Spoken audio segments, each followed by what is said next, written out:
¡Bueno! Bienvenidos y bienvenidas a un nuevo capítulo de Literatus, el número 63 de este podcast dedicado al género del cuento y en el cual se habla sobre la vida a veces fantástica y muchas otras veces trágica de los y las autoras que le metieron duro a esto de la literatura. Mi nombre es Federico Baraya Galán, o el man de los cuentos, como me conocen desde que empecé con este proyecto. Hoy espero que estén preparados y preparadas porque vamos a romper todas las reglas sabidas y por haber, pero antes de contarles la razón, les recuerdo que ya empezó el club de lectura virtual de cuentos de Literatus y ser parte de esto es muy sencillo, solo tienen que suscribirse a la comunidad de Patreon, que son $3 o $6 mensuales, según los beneficios que usted quiera. Ya vamos para la tercera sesión, hemos leído ya 2 cuentos, uno fue Abandonarse a la pasión y el segundo Amor moderno, que fue escrito por T.C. Boyle y es muy bacano. Y esto cada vez se pone mejor, solo hace falta que usted haga parte de la comunidad de Patreon. El link para inscribirse lo encuentra en la descripción del podcast o puede escribirme a mi Instagram, que es federico.baraya, para que lo ayude o la ayude. Los espero por allá. Ahora sí, entremos en materia. La invitada de hoy acá en Literatus es Melba Escobar, autora colombiana de novelas como La Casa de la Belleza, La mujer que hablaba sola, Cuando éramos felices pero no lo sabíamos, y de la novela de la que hablaremos a continuación, que se llama Las huérfanas. Sí, así como lo oye, hoy vamos a romper el formato y vamos a hablar de una novela que nos habla sobre la madre de Melba Escobar, una mujer fantástica y a la vez difícil, una mujer que intentó suicidarse, como nos lo cuenta en el libro Melba Escobar, tirándose por la ventana y cayendo sobre el techo de un carro, una mujer que sorfeó las idas y venidas de las enfermedades mentales. Pero también Las huérfanas es un libro que nos habla sobre lo que significa ser hija, las relaciones familiares, nos habla sobre la muerte, la vida y mucho más. Para que se antojen y vayan tomando el tono del libro, les dejo la primera página de la novela y la conversación con Melba Escobar, que fue grabada en Ficciones Bar de Libros, un lugar hermosísimo acá en Bogotá, que si usted vive en Bogotá o viene debería visitar, en el cual usted puede ir, tomarse un cóctel, ser parte de alguno de los muchos eventos que organizan y comprar libros, que siempre será tan agradable. Dicho esto, que no es publicidad pagada porque los únicos que contribuyen en Literatus son los oyentes y los que hacen parte de la comunidad de Patreon, los invito a dejarme un comentario en Spotify o donde sea contándome si les gusta o no la idea de abrir Literatus a más géneros. No siendo más, bienvenidos y bienvenidas.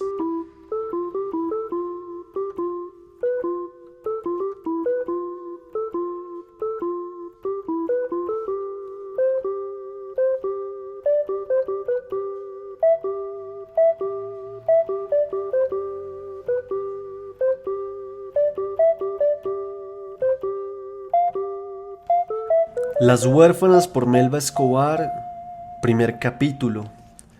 Mamá se arrojó por la ventana de un cuarto piso 11 años antes de tenerme. Papá solía estar más fuera que dentro, como un perro callejero, pero esa vez fue el principal testigo de lo que pasó. Ayer, 60 años después, hablamos por primera vez del tema con mi hermana Laura. Ella dice recordar el sonido del cuerpo al caer. Me lo dice por teléfono desde Bogotá, donde ocurrió el accidente y donde vive. Se lanzó de un cuarto piso, repite. Mamá se salvó. Por eso pudo nacer mi hermana Constanza 4 años después. 4 mujeres, Laura, Jimena, Constanza y luego yo. Muchas veces me he preguntado si tuvo algún desdoblamiento tras la caída. Me cuesta creer que una siga siendo la misma persona después de haber acariciado la muerte.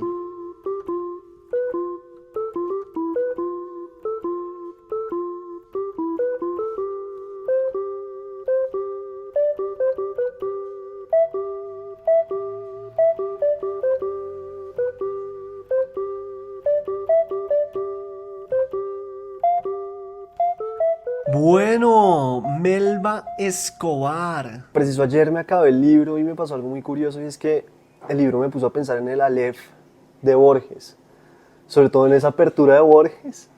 Y es como uno puede estar sumido en un dolor muy profundo, pero la vida igual continúa sin ningún tipo de perdón. O sea, es como, si puede estar peor, pero yo ya estoy cambiando el cartel, chao. Y un poco me hizo pensar tu libro en eso porque nos hundimos en las profundidades de muchos dolores y de muchas cosas, pero también la vida sigue sucediendo.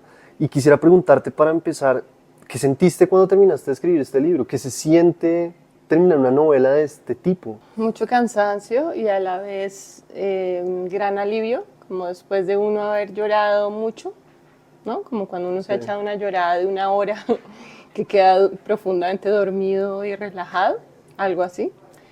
Sobre lo que tú dices de los dolores profundos, y yo creo que el tema es que finalmente es el dolor el que le da más valor a la vida, así como la muerte para mí le da más valor a la vida, ¿no? Y sentía que pues primero que lo que necesitaba quería hablar de mi mamá porque fue un personaje enorme. Me parece que se merecía una novela y como ella bien dice al final del libro, en su lecho de muerte, que todo este sufrimiento al menos sirva para una buena novela, hija. Porque además fue una mujer siempre muy teatral. Una de mis hermanas decía que parecía una diva de Almodóvar, sí. Y sí, total. Era impresionante. Mi hermana Jimena, ella decía, uno siempre está esperando en qué momento hay que aplaudir. Pero bueno, y frente a eso que mencionas, que me parece muy interesante, lo vemos mucho a través del libro, pero quisiera preguntártelo y es, ¿cómo era vivir con eso? O sea, porque también era una persona que se veía supremamente punzante y entretenida también de estar, ¿no? Muy intensa. Yo me imagino que debe ser como tener una mamá vedette. Ella fue una vedette. Le faltó ser estrella de cine, pero por todo lo demás fue una vedette. Era una mujer muy intensa, muy hermosa, muy implacable con todo. Desde cocinar tenía que ser la mejor en cocinar, vestirse tenía que ser la mejor vestida. En todo era sobresaliente siempre. Y durísima, y con un humor muy filudo, muy bully, ¿no? Muy divertida. O sea, yo creo que mi esposo dice que yo soy tan mala que a veces que si me muerdo la lengua me enveneno. Y yo creo que eso se lo heredé a mi mamá. Mi mamá tenía una capacidad de acabar con alguien increíblemente graciosa, porque era muy aguda, muy inteligente. Claro, y hay un pasaje muy específico en el que tú dices que muchas veces cuando ella acababa con alguien con su humor, también lo que hacía era dejarlo uno pensando, ¿no? Porque sí. Ni siquiera uno entendía cómo lo había acabado, pero había sido brutal. Sí, exacto, y en ese sentido también era como mucho una versión bastante antioficial de una mamá, ¿no? Como la antimamá.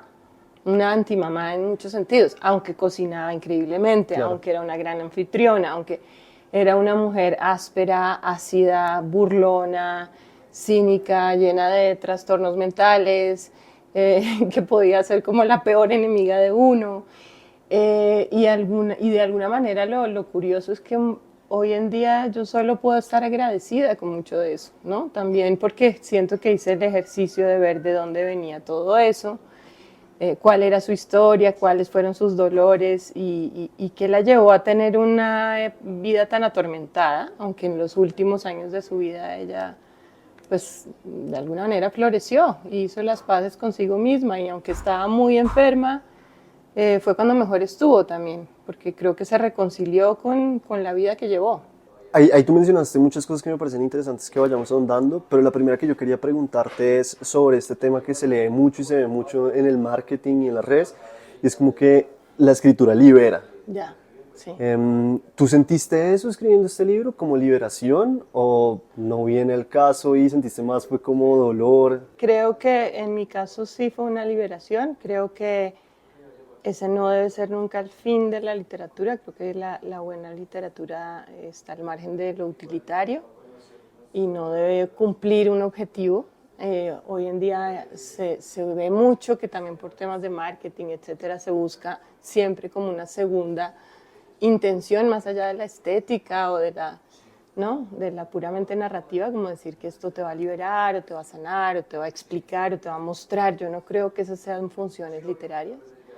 Pero sí creo que al mismo tiempo la buena literatura y en general el buen arte toca un lugar en el alma que permite observar y comprender cosas que de otra manera no se pueden observar ni comprender.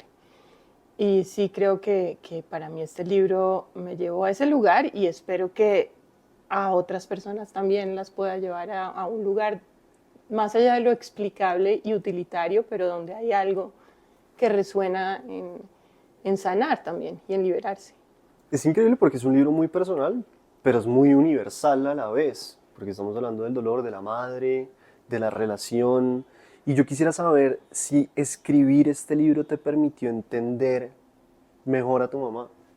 Mucho, y yo creo que además, curiosamente, no solo a mí, a mis hermanas, o sea, trabaja pues mucho, porque claro, una de las decisiones difíciles fue usar los nombres propios. Claro. Y tenía claro que esto tenía que pasar por una aprobación de ellas, también de mi tía Beatriz, de mi prima Verónica. Todas lo leyeron antes de que fuera publicado, porque de otra manera creo que hubiera sido como una traición a la vida privada. Y en ese sentido nos llevó a conversaciones muy intensas y muy profundas sobre quién era mi mamá, porque al final también creo que si uno tiene hermanos o hermanas, es posible que todos tengan una mamá y un papá diferentes, claro. o tengamos, ¿no? Porque cada uno tiene una relación única con su mamá, con su papá, y desde esa relación única, una manera de entenderlos y de verlos. Entonces esto era también como un intento de puesta en común de un personaje que no todas leeríamos del mismo modo, ¿no? Y además es que en este caso también hay unas diferencias de edades que van a hacer que esa relación varíe mucho. Claro. Pero yo soy muy chismoso, de verdad lo siento, pero yo quisiera saber un poco más cómo fueron esas conversaciones, es decir, ya tenías el manuscrito, ya lo tenías listo y se los diste y después se sentaron a hablar, o cómo fue eso. Pues bueno, hubo muchas versiones de novela antes de llegar a la final. Ellas leyeron varias. O sea, ¿te acompañaron en el proceso? Pues sí, porque sí, de alguna manera sí. Especialmente la mayor, Laura, la psiquiatra, porque pues ejerce mucho de hermana mayor y ella de alguna manera como que ha asumido que ahora es la líder de la manada, ahora que mi mamá no está. Entonces con ella tuvimos larguísimas conversaciones. No, digamos que, no sé, no sabría explicar muy bien. Yo creo que lo que quedó claro es sí, que cada una tenía un lugar distinto en la relación con ella. Y una manera unos miedos, rencores, afectos, claro, preferencias, cada una los suyos, digamos. Y desde ahí uno elige casi que recuerda también, como lo que también me hizo pensar es que la memoria está muy vinculada al afecto. Uno recuerda lo que lo hiere, pero también lo que lo conmueve y lo que lo emociona y lo que, en fin, la memoria no es objetiva en lo más mínimo, ¿no? La memoria es muy mentirosa también para protegerlo a uno. Claro, y también a veces quizá uno resalta lo negativo por ser como uno es. También claro, puede ser que uno esté resaltando el lado oscuro, o en fin, por eso también para mí fue importante que lo leyeran ellas y que lo leyeran otras personas, mi tía Beatriz especialmente, que vive en Suecia, porque es la única hermana que le queda a mi mamá viva, y pues porque fue su única hermana, de resto eran hombres, no era la misma relación, y mi tía me dijo que para ella el retrato de mi mamá era muy justo, y que ella incluso creía que le habrían gustado mucho. ¿No? Porque es verdad que uno puede decir vieja loca, desquiciada, mala persona, pero también puede decir, pero qué grandeza, pero claro, qué sentido del humor, pero qué valentía, pero qué no. Y yo creo que esa era la idea, como mostrar las luces y sombras de un gran personaje. Y en el caso de tu mamá, uno ve un personaje que también está habitado por muchas cosas, ¿no? Sí, de acuerdo, sí, de acuerdo. Sí, también, y que hay momentos, y que hay... y que somos una suma de personas también. Claro. No somos una sola. Lo que para mí me quedó muy claro con mi mamá es que hubo muchas Miriam de Nogales y y que uno tiene derecho a hacer muchas y a hacer muchos, porque eso es evolucionar. Finalmente el ser humano no es estático y a veces tendemos a creer que la identidad está escrita en piedra y que somos así, ¿no? Sí. Y nos convencemos de que yo soy así. Y me dice, pues parte de la bendición de tener la vida y el futuro y pues que uno puede cambiar. Y ella es un ejemplo hermoso de alguien que cambió, que logró estar muy bien consigo misma a pesar de estar muy enferma. Y hay un tema acá que recorre el libro y es muy importante y es la salud mental o las enfermedades mentales, como Sí. lo queremos ver, que es un tema recurrente en la literatura, es decir, se ha tocado de muchas formas. Pero yo quisiera preguntarte cómo fue tu abordaje a esto, porque había muchas formas de cogerlo, había como desde temas de investigación médica o más desde este lado de cómo tú lo veías y lo viste. ¿Cómo fue ese abordaje? ¿Cómo decidiste? Porque me parece que es difícil tocar un tema como la salud mental. Sí, pues yo creo que bueno, mi familia, como cuento en el libro, siempre ha habido psiquiatras. Sí. Mi hermana mayor es psiquiatra, mi tío era psiquiatra, mi abuelo fue un psiquiatra muy renombrado, en fin. Y también ha habido problemas de salud mental. Y yo creo que hay un parentesco, finalmente, también, entre las dos cosas. En el caso de mi mamá, yo creo que ella no sé qué era lo que tenía, quizá trastornos de personalidad, no sé qué era, pero pues tuvo problemas mentales y tenía una obsesión, como cuento en el libro, con estar bien y con reafirmar que ella no tenía ningún problema de salud mental. Y a mí me parecía que parte de la enfermedad era la negación de la enfermedad. Claro. ¿Sí? Y creo que en general es algo que nos pasa mucho, tanto en salud mental como en cualquier tipo de problema y de conflicto y de enfermedad, ¿no? Es la negación muchas veces lo que ahonda y agrava los síntomas y empeora lo que sea que está ocurriendo. Creo que, por ejemplo, ya yéndome muy por la estratosfera, pero uno puede decir, en Colombia muchas veces la negación del conflicto nos lleva a niveles de violencia completamente desorbitantes, ¿no? Yo pensaba, eso para mí siempre fue un contraste impresionante con España, por ejemplo, que tienen esta forma tan bestia de hablarse, ¿no? Son tan bruscos que uno a veces dice, pero se van a matar, se van a pegar, y en realidad no pasa nunca nada. Simplemente se dicen las cosas más horribles a lo bestia y pasan página, ¿no? Cambio aquí siempre estamos siendo sonrientes y amables y queridos, pero después lo apuñalan a uno por la espalda. Claro.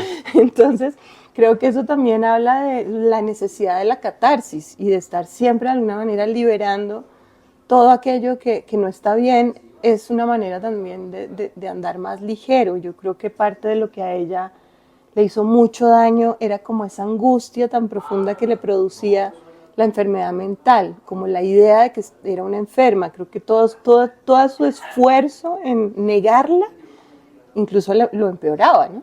Además que en esa época, si hoy en día todavía sigue siendo difícil hablar de salud mental, en esa época hablar de salud mental casi que era imposible. Y más, supongo, si eres la hija de un destacado psiquiatra, si de alguna manera la locura ha sido siempre como más como un tema de estudio clínico, en fin, creo que era para ella algo muy estigmatizado. Y además porque era la joya de la corona, ¿no? Como que tenía muchas presiones encima que no era fácil lidiar con eso. Sí. Me parece que, claro, hay muchas dificultades detrás de la vida también que tenía que vivir, y eso que mencionas es muy cierto. O sea, sobre todo en Colombia uno ve muchas veces como la no aceptación frente a las personas de muchas cosas. Por ejemplo, el tema de plata. Sí. Uno siempre pues quiere mostrar como de pronto que tiene más de lo que en realidad tiene, y eso puede ser una carga terrible. Sí, sí. Sí, de acuerdo. Eso o decir que no. Decir que no, aquí se siente muchas veces como un insulto, ¿no? Sí. Es decir, la transparencia y la franqueza nos cuesta mucho trabajo y creo que a un precio muy, muy alto. Entonces también yo creo que una de las virtudes, sin duda, que heredé de mi mamá fue la franqueza. Ella era aterradoramente franca, quizá a un punto miedoso, ¿no? Que podía decir unas cosas que lo dejaban a uno Claro. jodido, pero a la vez fue como sentir, pues sí, se puede, y es liberador, y es sano. Me gustaría que habláramos un poquito de técnica narrativa. Y lo primero que te quiero preguntar es, está escrito en una primera persona, pero hay momentos en que utilizas la segunda persona, ¿no? Como hablándole a tu mamá. Sí. ¿Por qué utilizar esa herramienta? Creo que eso está solo en un capítulo, si no Sí. estoy mal, y eso fue realmente como un momento muchísima sensibilidad para mí, donde estaba muy conmovida y que sentí que casi sentía que la tenía ahí, ¿no? Y me quedó muy claro que esta novela era para ella, era un regalo para ella, y quería dejarlo explícito refiriéndome a ella como tu mamá, ¿sí? O sea, fue ese recurso específico en ese momento. Sí. Y ahora, estructuralmente hablando, la novela es como medio bucle, ¿no? Porque vamos para adelante, vamos para atrás, otra vez volvemos al momento en el que todo empieza.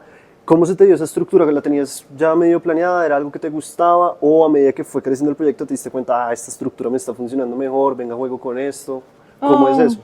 Fue muy complicado, digamos que en las primeras, mi primera intención era hablar de los Escobar Navia y de mi mamá, pero era casi como segunda parte.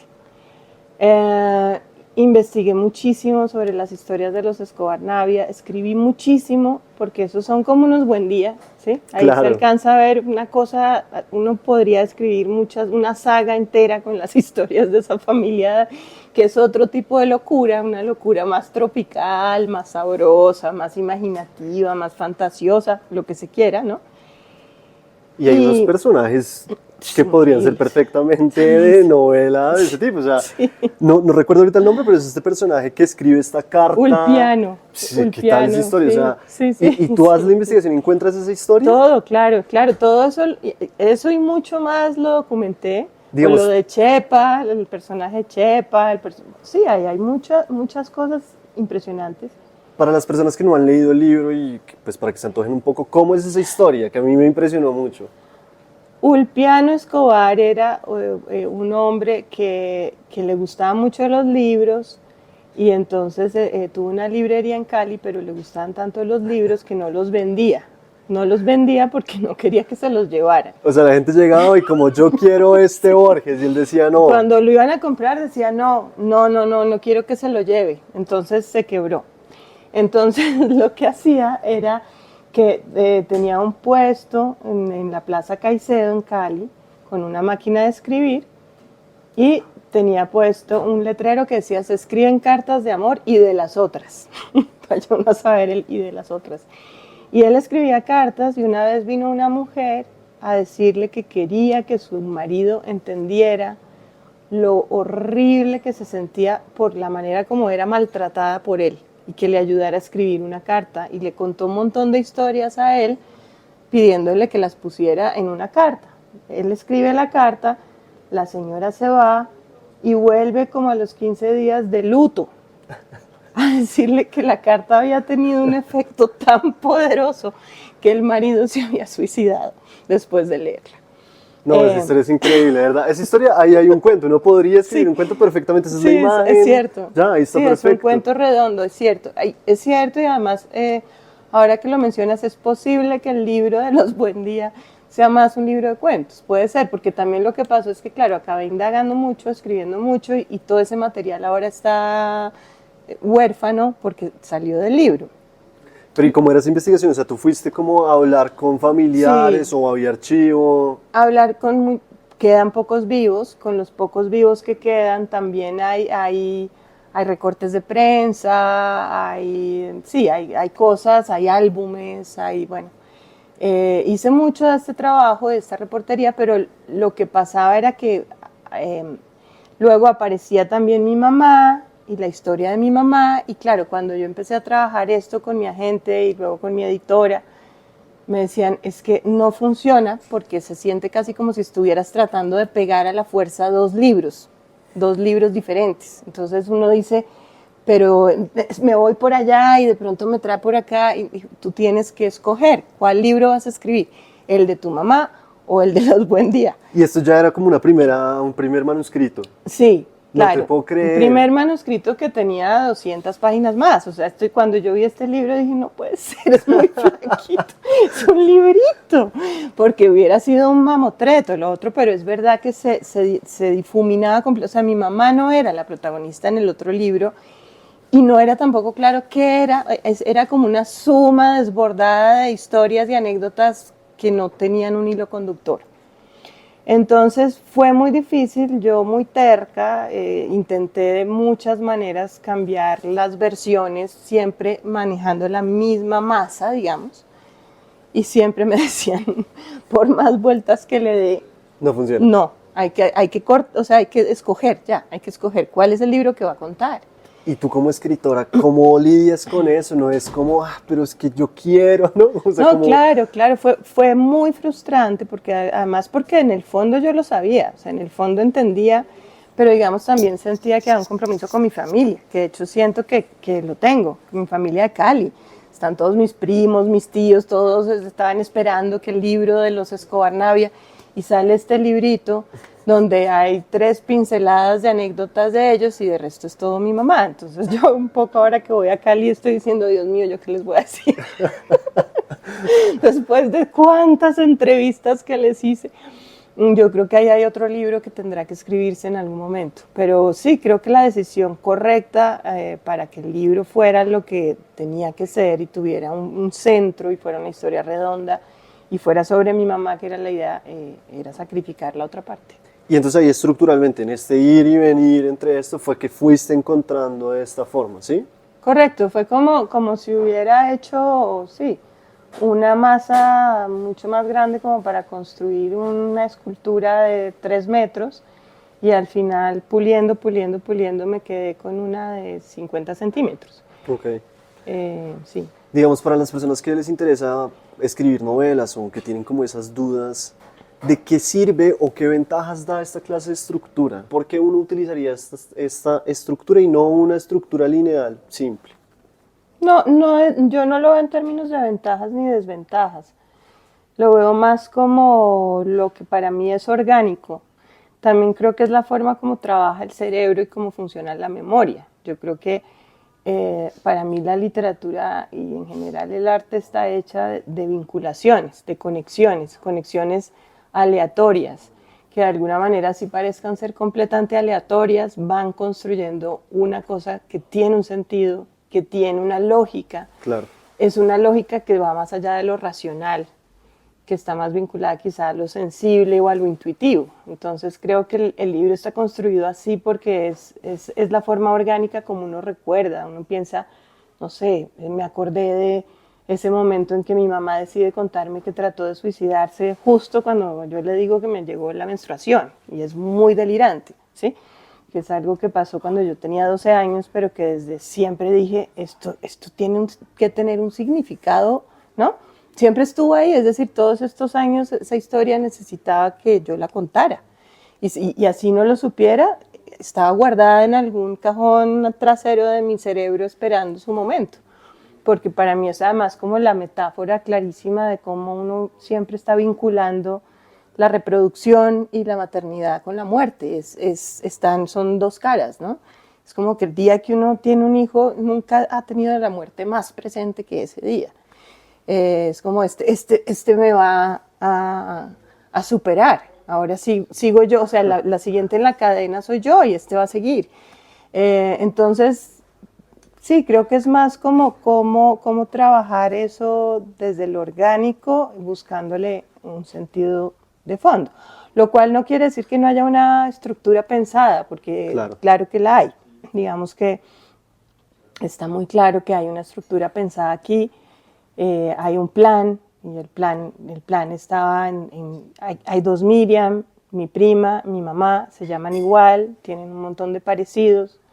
Mi madre tiene un intento de suicidio, mi prima se suicida, y ese es de alguna manera si se quiere, como la escaleta base sobre la que todo lo demás se construye, ¿no? Como estas 2 mujeres en espejos, que son un tejido como de destino también, si se quiere, y como de repetición, ¿no? y Es de muy repetición curioso. y de estas ideas de cómo en la familia las historias se repiten, ¿no? Algunas Sí. con final feliz, otras menos, etcétera.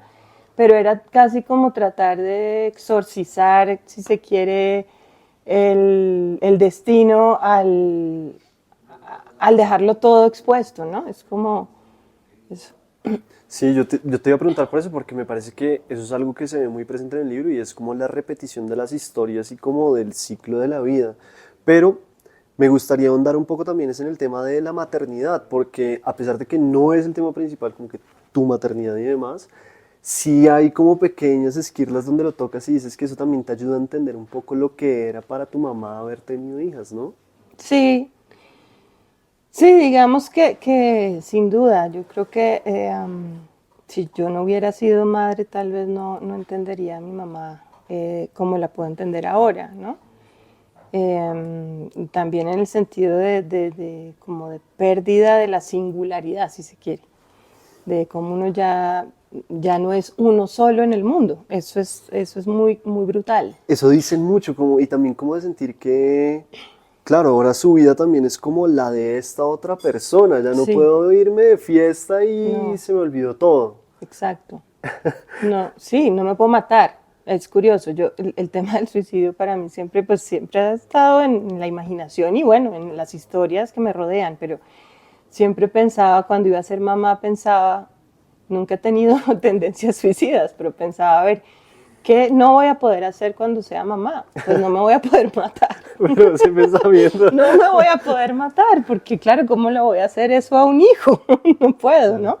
Y yo creo que para mi mamá, además, el hecho de haber tenido un intento de suicidio fallido y luego haber tenido dos hijas más, siempre ella quiso como reivindicar de alguna manera la madre que sí estaba, que era presente y que podía ejercer de madre, así lo hiciera Claro. con todas las torpezas del mundo, ¿no? Que es curioso porque sí, igual si uno ve también la historia de la otra Miriam, pues tiene una mamá que efectivamente casi que no existió, ¿no? No, que está bastante desquiciada y que no, sí, no ejerció para nada. Es una historia muy dura, sí. Bueno, Melba, yo quiero cerrar este espacio pues agradeciéndote mucho por el libro, por la entrevista, por todo y haciendo una pregunta que incluso te la haces en el libro y es, ¿qué crees que hubiera pensado tu madre sobre este libro? Pues yo quiero creer, obviamente, que le gustaría. He oído distintos comentarios y, por ejemplo, Juan Luis Izaza de Medellín me dijo que él después de leer el libro se había enamorado de mi mamá. Eso me hizo profundamente feliz, porque yo creo que todas nosotras, con todo lo conflictivo que era el personaje de mi mamá, estábamos un poco enamoradas de mi mamá. O sea, mi mamá no te dejaba indiferente. Era una mujer que despertaba amores y odios y grandes pasiones. Y bueno, yo creo que todo eso está ahí, ¿no? En el libro. Sí. Entonces, espero que le hubiera gustado.